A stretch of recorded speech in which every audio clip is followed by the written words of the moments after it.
All right, I've got something I need to talk about, and it's that when you're not sprinting, you're not actually working on your ability to sprint better or faster. And there's a few reasons for this. When we're training for speed and when we're training our ability to move at that 100% pace, it's really important that we're doing the right things for that. It's not uncommon for people to be doing like steady state jogging and just like general running while trying to improve their top level speed.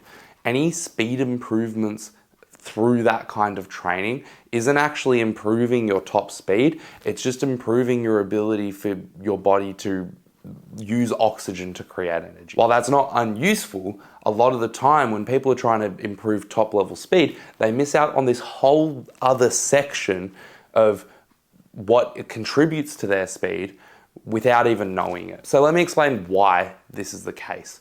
So when we're sprinting, there's a few things that are really, really specific to sprinting. Number one is the positions that we're making. They're quite different to our slower jogging and our other forms of running. So when you're sprinting, you're going to be making certain shapes and interacting with the ground in a certain way that's very different. When we're talking about acceleration, your feet are going to be out behind you. You just don't really achieve that when you're doing a jog, when you're doing something steady over a kilometer to 20 kilometers to a marathon, right? Like it's just, you're hitting the ground in a different way with your foot.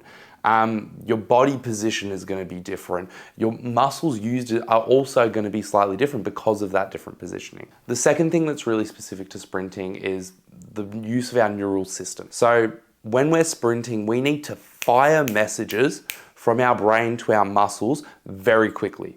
Two reasons. Number one, because we want that turnover to be incredibly fast. And number two, there's so many different moving pieces. You need to coordinate your entire body in that short period of time. And part of that training is improving that neural system to be able to fire those messages quickly enough. And then the third area is the stiffness. So when we're sprinting, we're using our tendons in a way that is different to that more steady state running. It's different to what we do in the weight room. It's different to all that kind of stuff, right? So we're improving our stiffness at our joints through tendons and ligaments in a way that is not easily replicated and definitely is not replicated at all by that slower running. So what does this mean? How do we develop all three of these? Well, while you can develop certain parts of these outside of sprinting, the thing is that we need to put them all together at the end. So for example, our technique, we can practice different components of our technique away from the activity of sprinting. But just like how you can read about how to play chess all day, and then when you get to the actual game, you're probably going to get lost or anything similar to that. When you get out onto the field and it's actually time to sprint, you're not going to be able to put it all together if you haven't practiced that at least a little bit in training. When we talk about the neural component, we need to be able to fire very quickly. And that again, while you can train it through power training, you can train it through really heavy strength training, being able to do that while coordinating is specific to sprinting. So we need to make sure that we're developing that with reps that are at that sprint threshold that we're going to talk about in a moment. And the third one is the stiffness. Now the stiffness is probably the most transferable, right? We can actually train this pretty well through drills like plyometric drills, okay? Through different jumping variations.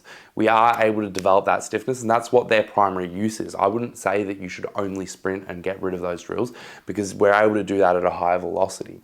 The thing is that once again, we need to be able to get used to those repeat exposures to that kind of stiffness that our bones and ligaments need to be able to produce. So those are three reasons why our actual sprinting needs to be done in order to be able to improve that top level speed. Now the next question from here then would be is not why do I need to sprint, but what does sprinting actually look like in training? Because a lot of us might call sprints just slightly faster efforts of our jogs. Like you'll see training programs where you've got your working and then you've got your sprint section and it's just notching it up another 10%. But in reality, that's not what sprinting actually means. Sprinting is referring to when we are going very, very close to that top end speed that we are capable of. So if your top end speed is at 30 kilometers an hour, 20 kilometers an hour isn't going to cut it, even if you are very fatigued. When we talk about sprinting, we want to be getting up to about 95% of our top speed. So if we're somebody who's running 30 kilometers an hour, then that means that we need to be getting up to about that 28.5 mark for it to be considered sprinting. You could maybe talk about like 90%, but we want to be as close to that 100% speed as possible.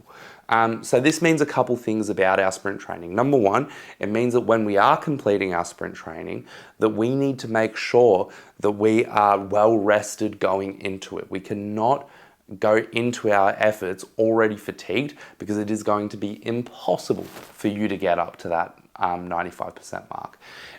It also means that when we're doing our efforts, we need to be putting in an appropriate distance for us to be able to develop that. Most likely that is going to align with your sport in some sort of way.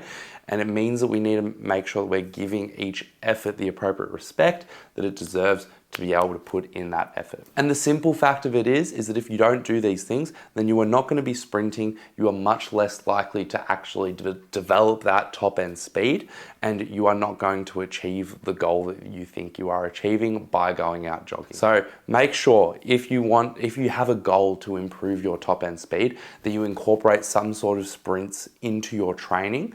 And make sure that you're putting them in there appropriately. So we're only able to do this so many times per week because you're not able to repeat those top end efforts every single day. So the last thing I want to address is, what is the point of doing this? Because a lot of you might be thinking that if I'm not resting for a huge amount of time in between efforts and I'm not doing those certain distances and all that kind of stuff that we're talking about so that we can train sprinting, am I actually going to be getting to that in my sport? And the reality is that most people in most sports probably aren't getting up to their top speed that often. But the reality is if we improve that top level speed, then the percentages under that are going to be up higher. If I bring my top end speed from 25 kilometers an hour to 30 kilometers an hour, that's 5 extra kilometers reserve I have before I hit rock bottom and I'm slow again. So it's really important that we're able to improve this top speed, because it improves that reserve that you can go under. And as long as you train appropriately for everything under that top end sprinting, you're going to be faster across the board. If you've got any questions, let me know in the comments down below. And otherwise, I will see you in the next video.